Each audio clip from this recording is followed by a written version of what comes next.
¿Qué tal, amigos? Tengan ustedes muy buenas tardes. Estoy acá con un joven dinámico, tremendamente buen trabajador, que viene lleno de noticias, lleno de ansiedades, lleno de preguntas. Pablito Vázquez.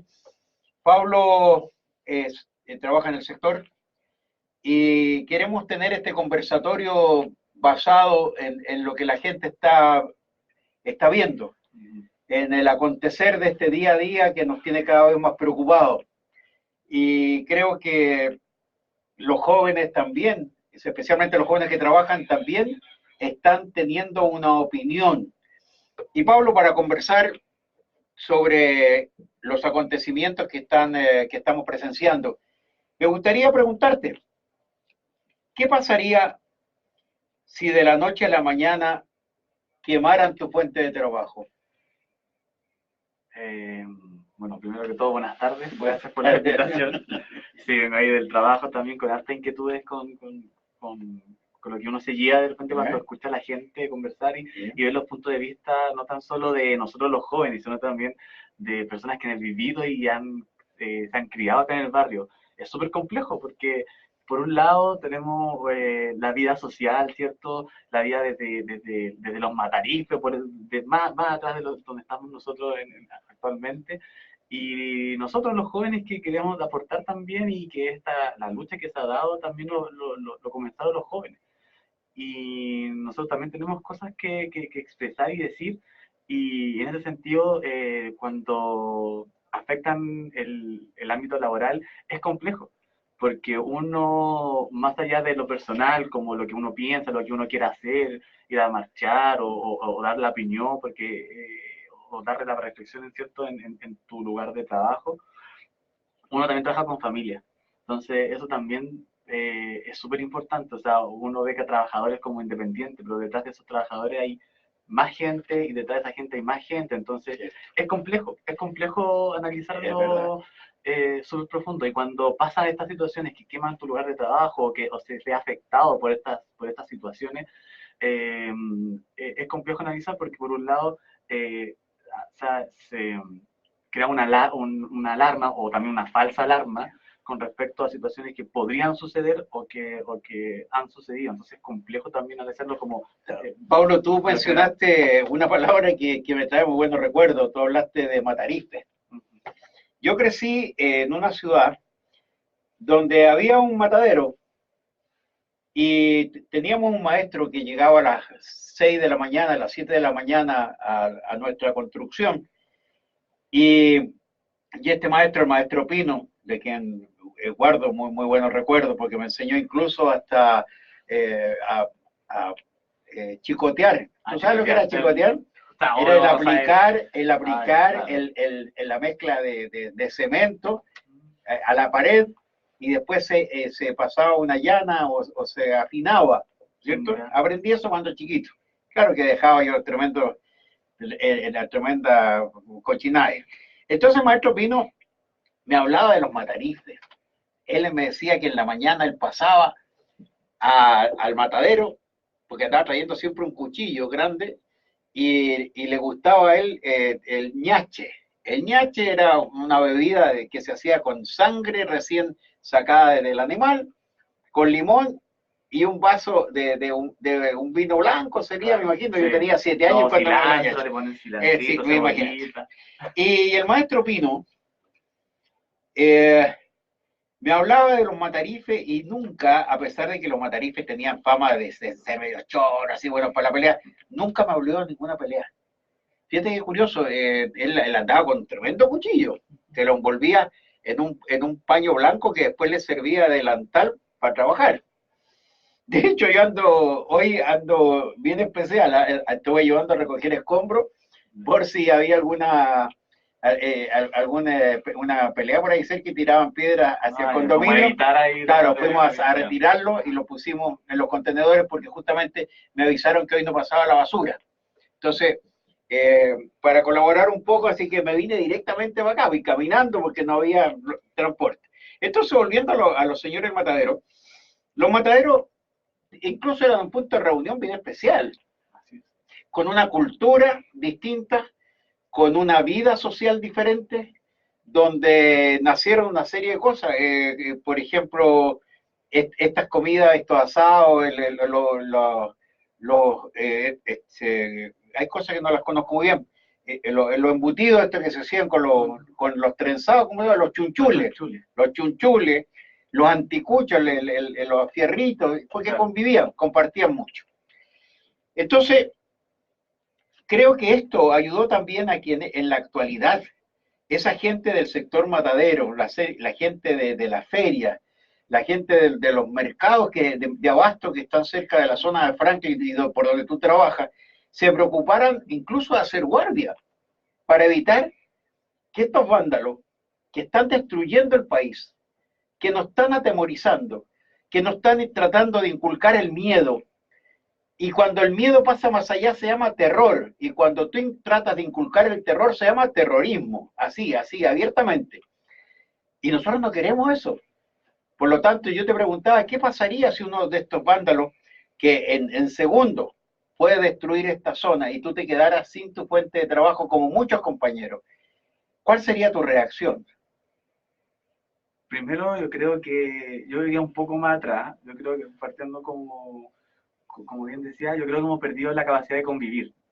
Yo creo que ese es un gran punto que hemos perdido la capacidad de encontrarse con el otro, de compartir. De lo mismo que usted explicaba de los materiales, cómo ellos se relacionaban, su convivencia. Y volviendo al tema de lo que me preguntaba, básicamente de esto del terrorismo, es complicado. O sea, yo no puedo. Primero, uno valora tanto la vida que uno no puede arriesgarse también. Es un tema como también de sopesar qué es no lo mejor, sino que más bien cómo yo soy capaz de poder reinventarme también. O sea, yo creo que también va por ahí. Yo sé que es complejo el tema porque hemos visto en las noticias, hemos visto en redes sociales demasiada información. O sea, si yo veo que un carabinero está incendiando, por ejemplo, que se ha visto, daría para pensar, o al revés.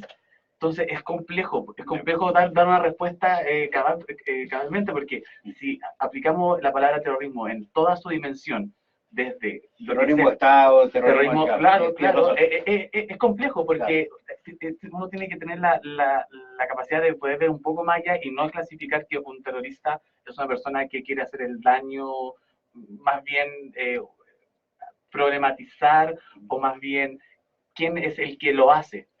Fíjate que yo, volviendo a lo que tú dices, en la mañana escuchaba a unos trabajadores de una farmacia de Santa Rosa con la Alameda, que llegaron a su lugar de trabajo. Esa gente estaba angustiada. Se podían ver restos de medicina, cajas, algunos papeles.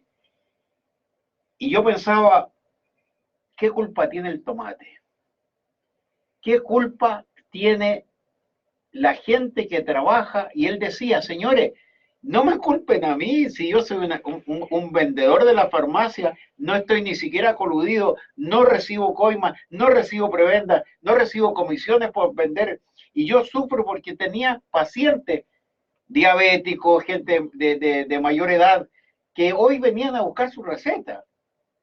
Si aquí ¿qué culpa tiene ese viejito de lo que está pasando? ¿Por qué nosotros tenemos que recurrir a tener que destruir algo que nos sirve?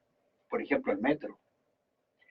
Tener que romper las infraestructuras que nos ayudan. Yo veo gente conocida que camina para llegar al lugar de destino, a su lugar de trabajo, con miedo. Porque además de tener que levantarse muy temprano, tienen miedo de no poder encontrar el bus adecuado, tienen miedo de no poder llegar con salud a su lugar de trabajo, tienen miedo de que cuando lleguen allá el patrón le diga, oiga, pero mire, si lleva usted una semana llegando tarde, pues tengo que verme obligado a despedirla o despedirlo porque usted no me está cumpliendo. Y la señora tiene miedo de que cuando regrese a la casa, a lo mejor vea a alguien que quemó el almacén cercano, y el almacén cercano provocó un incendio en su barrio. Tiene miedo de que su hijo o si su hija sale, le pueda pasar cualquier cosa. Ese miedo es el que nosotros tenemos que tratar también de superar, porque no nos podemos poner de rodillas. No podemos nosotros caer y temblar frente a un enemigo desconocido. Yo, mira, mantengo mi posición. Yo soy un hombre viejo, pensionado con una pensión miserable, y para que los encargados de manejar mi plata, desgraciadamente yo no la puedo quitar o sacar de donde la tengo depositada, ¿no es cierto?, esta famosa administradora, calcularon, no sé si por viéndome, dijeron, este viejo, claro, 110, este viejo chico de ojos azules, medio musculoso, va a vivir 110, y si se muere antes, nos vamos a quedar con el resto de la plata. Entonces, eso me duele, eso me causa a mí una angustia tremenda, pero yo no sería capaz de ir a plantar una bomba incendiaria frente al lugar de pago, etcétera. Yo llevo casi 15 días recién ahora descubrí dónde puedo ir a retirar mi pensión. Y la gente hasta me escribió cuando yo le dije voy a hacer toda una gestión para ver si retiro mi plata, y a última hora si me la voy a gastar donde quiera, es mi plata. Entonces, yo he pedido, ¿qué he pedido yo? Gratuidad en el pasaje del metro y el transporte público. ¿Cómo se hace en otros países? En Europa, en los Estados Unidos, basta que tú seas viejo. No tienes por qué ir a llenar una solicitud, no tienes por qué pagar un plástico, no tienes por qué esperar. Si ya esperaste 75, 80 años, eso te da derecho a ti a la gratuidad. No nos creíamos tan avanzados, no nos creíamos del país del primer mundo. Entonces vemos que por ahí partió, fíjate qué cosa más curiosa, partió por un alza desmedida y redundó en 30 pesos, y esos 30 pesos han pasado a ser 30, a lo mejor 30.000 millones de cualquier moneda que nos va a tocar gastar del erario nacional para poder poner este país en pie. Ahora, yo no justifico tampoco ni la violencia, o sea, yo creo que eso no tiene justificación, las muertes que se han producido por X motivo, ¿cierto? Pero de repente, yo igual me he puesto a pensar, como dice el dicho, guagua que no llora no mama.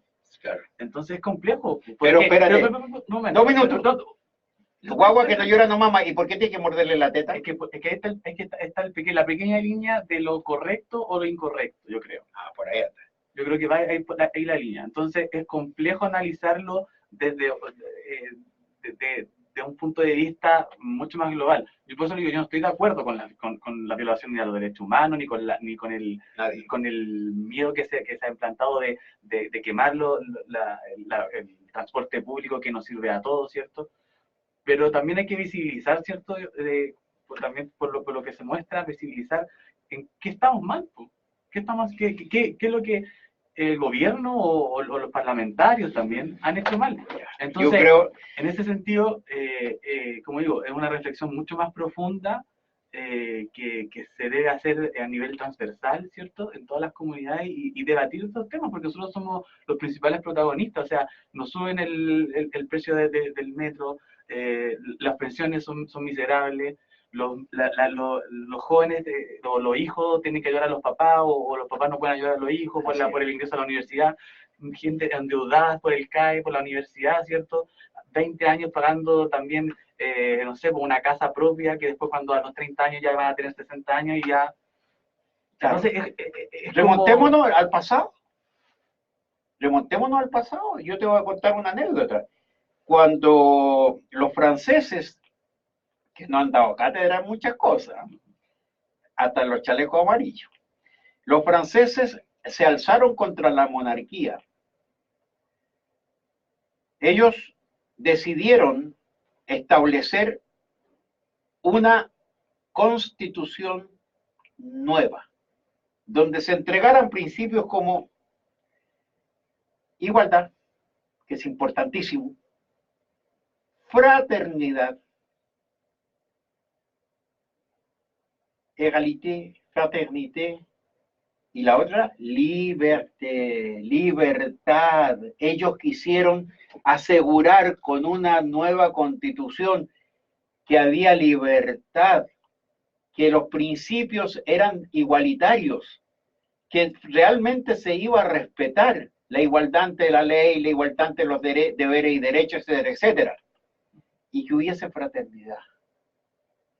Ahora, yo creo que nosotros vamos a tener que empezar a revisar nuestra Constitución.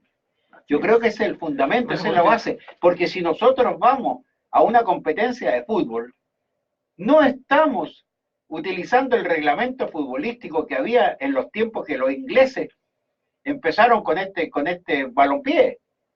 Se va modernizando, y si eso se moderniza, y si nosotros seguimos con una constitución del año 80, no pretenderás tú que las reglas del juego sean modernas, pues. Sí, las sociedades vamos cambiando constantemente. Absolutamente. Eso, imagínense, más de 30 años que no se ha Muchísimo. cambiado. Mucho más. Más de 35. ¿No es cierto que sí? Entonces, Casi 40. Casi 40. Casi ¿Y por qué 40. tenemos que esperar 50 años? ¿Y por qué los actuales regentes de nuestra política van a tener que eternizarse pensando o jugando, ¿no es cierto?, de alguna manera, la cambio o no la cambio, la cambio o no la cambio? No, señores, la Constitución requiere un cambio inmediato. Tampoco se puede hacer de la noche a la mañana. No, y fíjate tú que ustedes en este sector, y que yo quisiera imitarlo a 6 cuadras donde ustedes viven, empezaron con los cabildos. ¿Qué son los cabildos? Los cabildos son conversatorios, son reuniones de la gente donde hablan temas de gobierno. No hablando de que si el alcalde sacó o no sacó la basura, claro, que si la ampolleta no la ha cambiado, etcétera, que la Cámara de Seguridad no.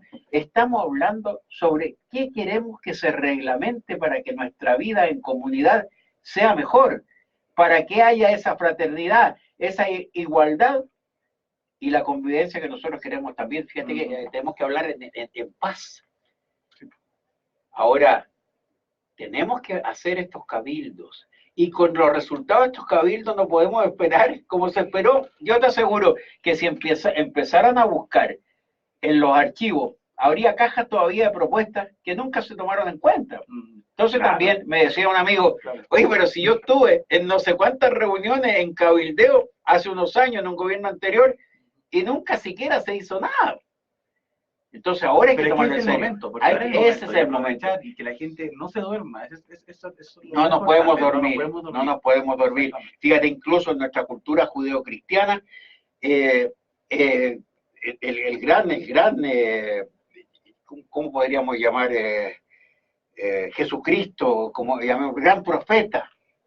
A sus discípulos les dijo, señores, no se queden dormidos porque van a venir los soldados romanos y nos van a pillar. Si tú estás haciendo guardia, si estás velando algo, tienes que estar atento y despierto. Ahora es que nosotros tenemos que estar atentos y despiertos, pero tampoco podemos hacerlo violentamente. No sacamos nada con ir a pedir la cabeza del mandatario, no sacamos nada con decirle a los señores, mire, es que usted dijo otra cosa. Es el momento en que esa gente tiene que despertar y tomar conciencia. Yo creo que la gente está molesta. Nosotros, la sociedad, estamos molestos con estas grandes compañías que el gobierno o el Estado le ha quitado todo lo que Chile tiene. Nos ha quitado el agua, nos ha quitado recursos naturales. Todos los recursos naturales. O sea, ¿en qué cabeza entra eso? Entonces es complejo, por eso es súper difícil, porque la gente está cansada. De hecho, si ustedes se dan cuenta, la mayoría de las empresas que se quemaron, que hubo este gran, son todas empresas grandes. Sí. Son todas empresas y que representan algo, ojo. Claro, de todas maneras. Yo te voy a decir, hace muchos años, en los años 60, cuando yo estudiaba en los Estados Unidos, un compañero de universidad me dice, nosotros éramos muy pobres en Chile, ojo. No creas que nosotros recibíamos incluso las películas 2 años después, si es que había cine donde presentarlas. Todos vestíamos los más elegantes con chaqueta azul y pantalones grises y zapatos café. Era como una especie de uniforme de los ejecutivos. Y me acuerdo yo que unos compañeros me dicen, es que tú eres subdesarrollado. Tú vienes de un país subdesarrollado. Entonces le dije, sí, es cierto, somos subdesarrollados. Pero ustedes deberían entregar un tributo al desarrollo porque ustedes sí son desarrollados. ¿Pero por qué? Por el cobre de Chile, por la esmeralda de Colombia, por el estaño de Bolivia, por la fruta del Ecuador, por el petróleo de Venezuela, y suma y sigue. Claro, tenían todo para ser desarrollados. Porque nosotros cuando vivíamos cerca de un mineral, disfrutábamos del cornflake, que aquí no se conocía, pero los gringos lo traían para sus casinos. El ketchup, la primera vez, no sé si yo comí ketchup, fue como a los 7, 8 años, y mis compañeros de colegio no podían creer que eso se comía. Me decían, pero no es salsa de tomate para los tallarines. No, le digo, se llama ketchup. Y las pasas que venían en cajita. Y es más, un día descubrí que las pasas, cuando vi la caja, decía producto de Chile. Quiere decir que ellos se llevaban las pasas, las envasaban y las vendían de vuelta. Es como las piezas de cobre. Y bueno, y así nosotros hemos ido perdiendo el dominio de nuestros recursos naturales y se lo hemos ido entregando a otra gente. Fíjate que si tú ves, se ha negociado el caso de España, Italia, Francia. ¿no es cierto? ¿No es cierto? Francia. Y nosotros tenemos que pagar unos altos derechos, impuestos para usar nuestros propios recursos, para usar nuestras carreteras. Fíjate que hay algo que no se ha mencionado, que a mí me ha llamado mucho la atención, el impuesto al combustible. Sí, no se ha hablado del impuesto al combustible, claro. No se ha tocado, está muy violita. Y fíjate que incluso los mismos camioneros cuando hicieron el paro hablaban del TAG, hablaban de una serie de cosas, pero no se mencionó el impuesto a la gasolina. Nada. No se habló de este subsidio y con esta variación de jueves a jueves, que nunca baja, siempre sube. O baja muy poco. Absolutamente. Por lo tanto, pero ahí yo creo que, volviendo, para terminar también la idea, yo creo que es importante ahora fortalecer las pequeñas y medianas empresas, los pequeños emprendedores. Creo que nosotros, las pymes son la base de la economía también chilena. Y yo creo que también tenemos que enfocarnos ahí, tenemos que observar qué está pasando con los microempresarios, con los emprendedores nuevos. Acá en el barrio hay una cantidad impresionante de emprendedores, de pequeños empresarios que les cuesta salir, sobre todo en estas crisis que afectan y que tampoco nadie, como decía, nadie lo vio venir. Pero fíjate, tiene que pasar. Hay algo bien importante. Una solución rápida para las pymes. Inyectar créditos blandos o créditos cero interés, porque el país tiene que volver a recuperar su capacidad económica, y en vez de subir a lo mejor ciertas cosas, démosle a las pymes unos préstamos garantizados con su producto mismo y tratemos de recuperarlo. Ayer, llorando, un amigo me decía, yo quise haber iniciado una fábrica de pantalones y ahí estoy paralizado. La gente no puede trabajar nunca más. Me subieron las telas. No me están dando crédito para los hilos. La persona que me cortaba los moldes no va a trabajar hasta que yo no tenga plata para pagarle adelantado. Entonces ya es una pyme que quedó en el aire. Y cuando tú vas viendo que todos estos negocios van muriendo, viene desempleo, viene la angustia porque te atrasaste. Por primera vez, un amigo mío me llama, me dice, ¿qué puede hacer usted para que a mi mamá le paguen el arriendo de su departamento, que se vino a vivir conmigo porque tiene una pensión muy mala y hace 2 meses que no me pagan el arriendo? Esa persona no está trabajando en este momento. ¿Qué le puede exigir? ¿Tirarlo a la calle? Sí, pues, pero es que es la verdad. Esto es un ciclo. Entonces, es bien fácil, como yo digo, hablar del hambre con la barriga llena. Yo escuchaba a un señor en un programa de radio, en un programa de televisión, que discutía y hablaba de los pobres, y hablaba del pueblo, y etcétera. Y resulta que casi se murió cuando un senador de la República le dijo, ¿y usted que gana 22 millones de pesos? El tipo se quedó ahí. O cuando una señorita muy elegante de la televisión, muy inteligente, también fue sorprendida cuando le dijeron, oye, pero si lo que usted gana y con la casa que tiene, usted no podía estar aquí, ¿por qué no colabora con algo? Entonces, cuando tú ves esta feria de vanidades, de interpelaciones que... Absolutamente. Entonces yo le llamé, en un artículo que escribí en Facebook, yo le llamo la feria del Huichipirichi. Huichipirichi en Mapudungún significa el burlarte de alguien cuando tú te sientes superior a. Entonces, esa gente que hacía esos tremendos desayunos, yo no estoy de ahora alegando, darle archivo, porque uno es dueño de lo que calla y esclavo de lo que dice o de lo que escribe. Cuando yo reclamaba por esos tremendos desayunos, que después terminan botados en la basura, o los tipos engullendo, gente que gana 16 millones de pesos, 18 millones de pesos, engullendo a 2 carrillos, tratando de cortar el trozo de torta más grande. ¿Por qué? Porque sabe que el desayuno no le va a costar nada de su bolsillo y es un canje. Pero ¿qué pasa con esa gente, con esa familia, con esa mamá que sale de su casa sin poderle dar una taza de té de bolsa enfriada o de bolsa seca al niño y un mendrugo de pan porque no les alcanzó? No le alcanzó. Entonces yo veo en la televisión esa feria de vanidades y digo yo, Señor, ¿qué está pasando? ¿Qué nos está sucediendo? ¿Hemos perdido el norte? Es que yo lo que digo es que hemos perdido la capacidad de convivir. Y eso convivir implica conocer al otro también.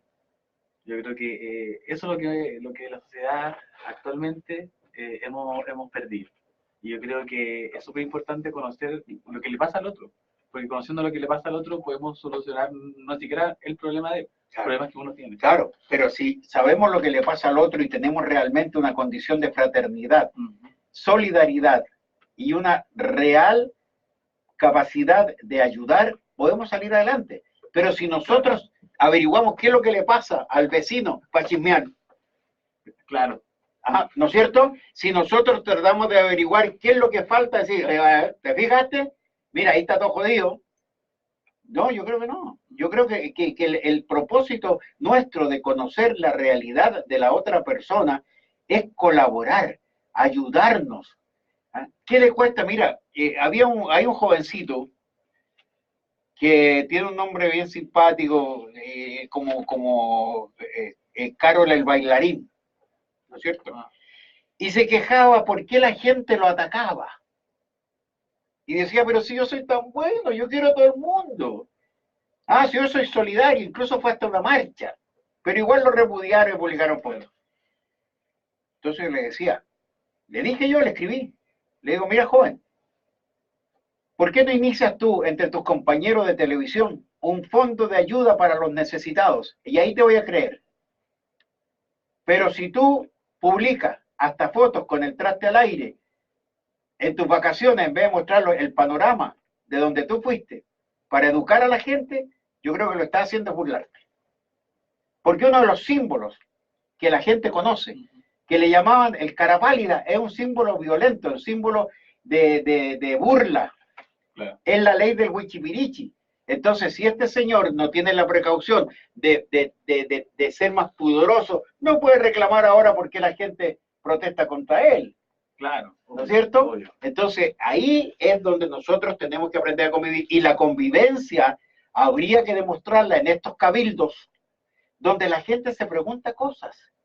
Y de estos cabildos tiene que surgir el liderazgo necesario para una asamblea constituyente. Y te voy a contar más.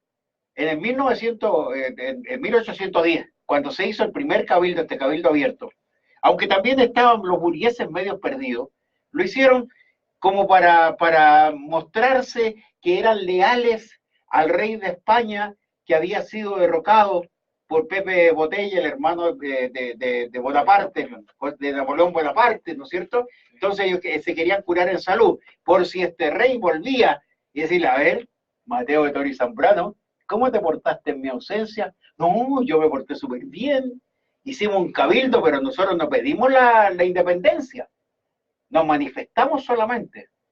Pero ahora ahora es cuando tiene uno que pedir que empecemos a revisar esta constitución.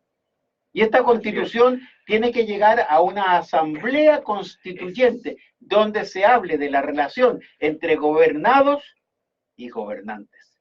Pero tiene que ser un balance. Es que la única forma de hacer balance es que ocurran estas cosas, porque existan asambleas, que existan cabildos para poder tener la visión global de cambiar una constitución que está obsoleta. Una constitución que hay que modificarse lo antes posible, con tiempo, consciente, pero hay que modificarla. Pero también respetar los acuerdos o las propuestas. Mira, claro. Estos delegados Estos delegados van a ser las personas que en su momento ayuden a redactar aquellos artículos que realmente representen esta convivencia de que tú hablas. Esa fraternidad, esa amistad tiene que estar representada en este articulado, porque la Constitución es la ley maestra, es la base de todo lo que viene después. Así es. ¿Ah? Entonces, pues, Pablo, cuando nosotros con nuestros auditores y televidentes también a través del sistema reproductivo de Facebook nos escuchan,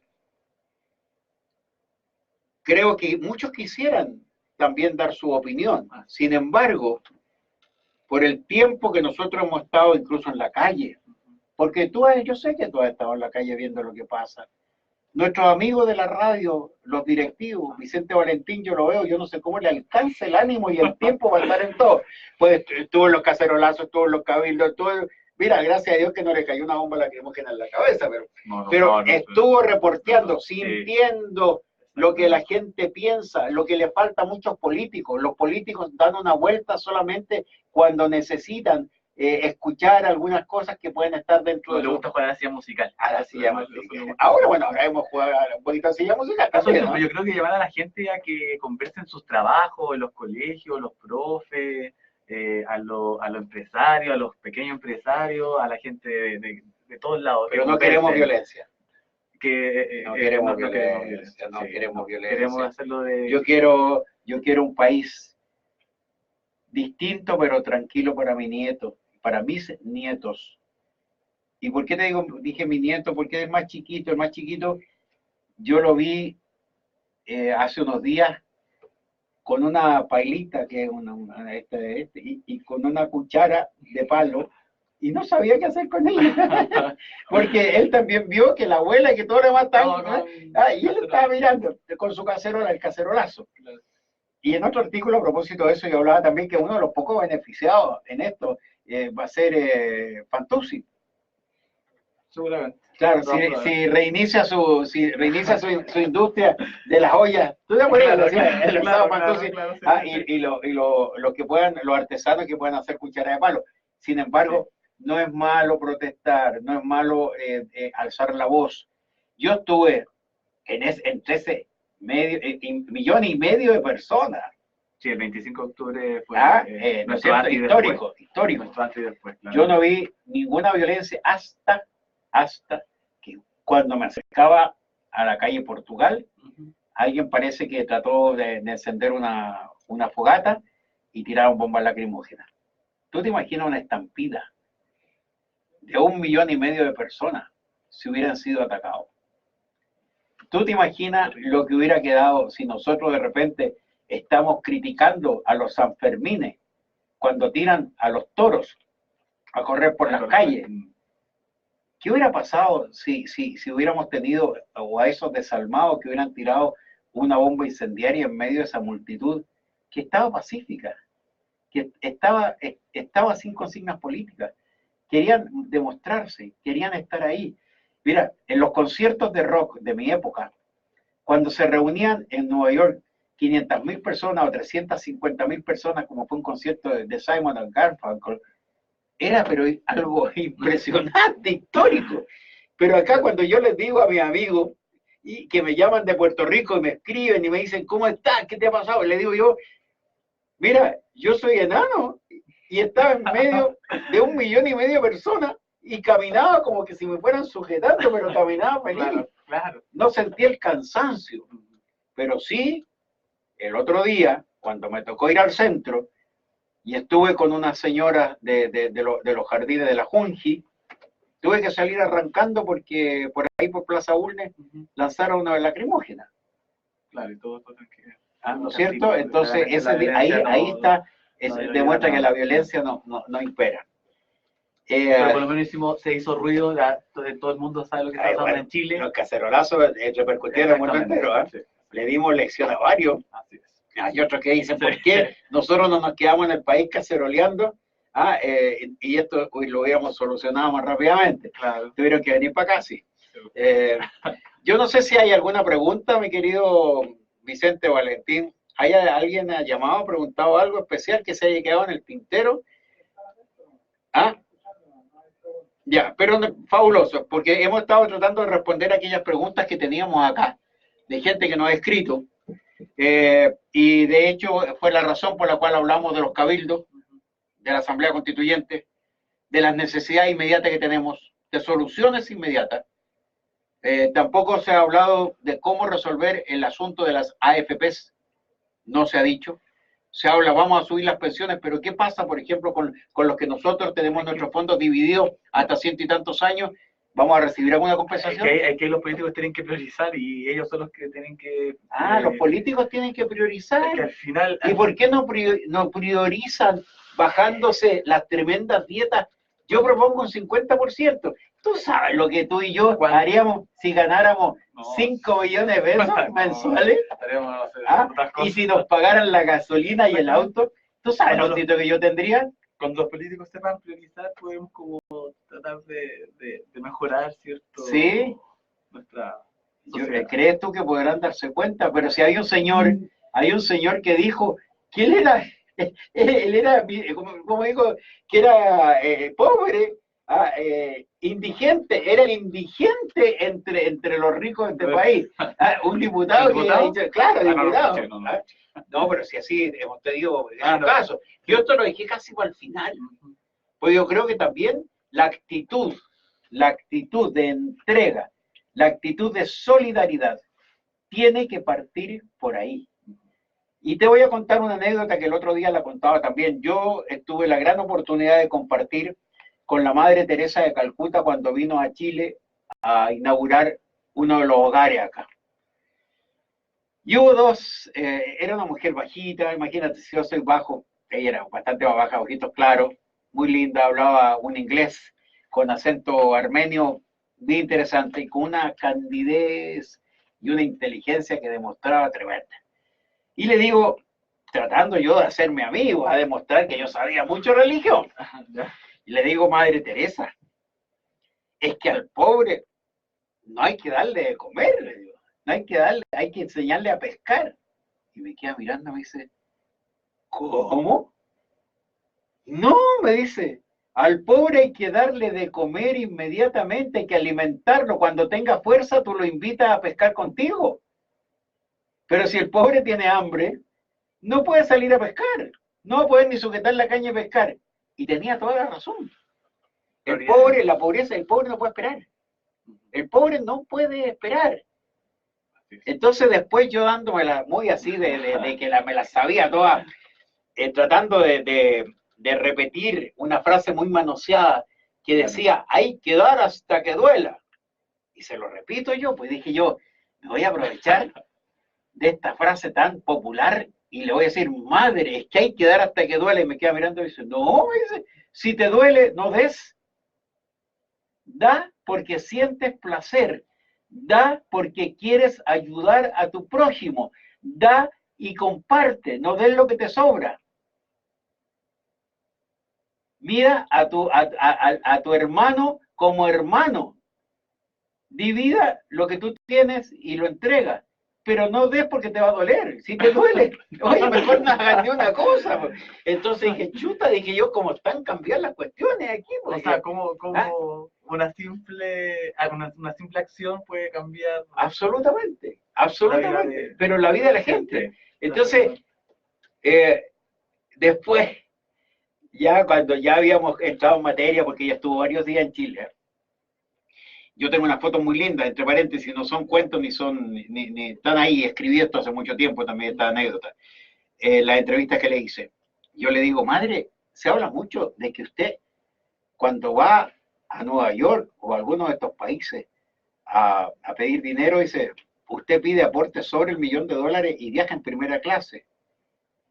Y ella me mira sonriente, así me dice, ¿y usted cree que yo voy a rechazar si me invitan 18 horas arriba de un avión a viajar en clase o en la cola del avión? Me dicen, no, pues me voy en primera clase, porque yo tengo que llegar con ánimo para pedirle plata a los ricos. Si yo no estoy pagando solo centavos. Claro. Entonces, si yo voy, yo no le voy a pedir que me den $20,000, pues le pido que me den sobre $1 millón. Y ella sí mantenía su hogar en Calcuta. Y ella vivió entre los pobres. Y ella se sentía la mujer más rica del mundo, pero rica porque al dar, al entregar, estaba haciendo... No le dolía. No le dolía.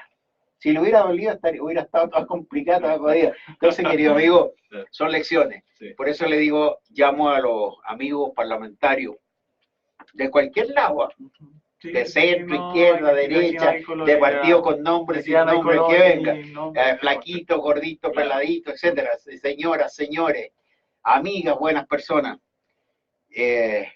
empiezan ustedes a dar una muestra de solidaridad, de entrega, que esto no sea solamente una postura, que no sea una pose. Y fíjate que había una idea también que estaba surgiendo, decía, ¿por qué si Chile tiene un número determinado de regiones, ¿por qué no hacer 2 senadores y 2 diputados por regiones? ¿Se necesitarían más? Porque podríamos tener nuestros congresos regionales. Claro. Y el Congreso regional tener estos delegados que van al Congreso central. Tener un ordenamiento, está todo. Ya aumentaron, fíjate que aumentaron los claro, diputados, los senadores. Ahora quieren bajar para poder pagar menos. Es un despelote. Pero ese despelote no significa que no estemos ordenados, no significa que tengamos que salir a la calle a ponerle bombas lacrimógenas o bombas incendiarias a los establecimientos. Yo creo que ese ordenamiento es el que se necesita y volver otra vez a la cordura. Queridos amigos, de verdad que ha sido una experiencia muy especial. Yo tenía muchas cosas y sigo teniendo muchas cosas que contar y que decir. Esta conversación con Pablo Vázquez es el inicio de nuestro cabildo de Radio Franklin. Esta radio que ha sido protegida por cientos de personas que vienen a pasar la noche en vela. No en una velatón, no en esa vela para recordar a los muertos, no, viene a velar. Velar es cuidar. Y han pasado, a esa gente le digo gracias. Gracias porque hoy me encuentro con esta radio, con sus micrófonos abiertos, donde no hay censura, donde no hay pauta, donde a mí no me han dicho, no puedes tocar este tema o no puedes hablar de esto. Cuando me invitaron a esta emisora, sabiendo que yo tengo casi 60 años de periodismo, que soy hijo del fundador de una radio y del fundador de un diario, donde tengo mis hermanas que son periodistas. Yo no hubiese aceptado si a mí me hubieran dicho, no, pero tú tienes que contarnos primero lo que vas a decir o lo que vas a hablar. Amigo, por eso se llama Conversando con Tulio. Y quiero rendirle un especial homenaje a un vecino que sufrió la tortura, violación y una golpeadura, una pateadura de tal magnitud que ese hombre apenas podía caminar cuando regresó al condominio. Él sabe de quién estoy hablando. Él sabe que ese vecino no se merecía eso porque lo conocíamos como un brillante estudiante de medicina que solamente acudió a los llamados de auxilio de una persona desconocida y cayó desgraciadamente no sé, pues en una redada de la cual él no era parte. A ese amigo quiero decirle que estamos contigo, que estamos esperando que todo resulte bien, que los dolores físicos, morales, tienen que pasar. Recibe nuestro apoyo, nuestro confort y como vecino estamos ahí para ayudarte, para protegerte. Queridos amigos, tengan todos muy buenas tardes. Quiero que mañana ojalá despertemos con distintos ánimos.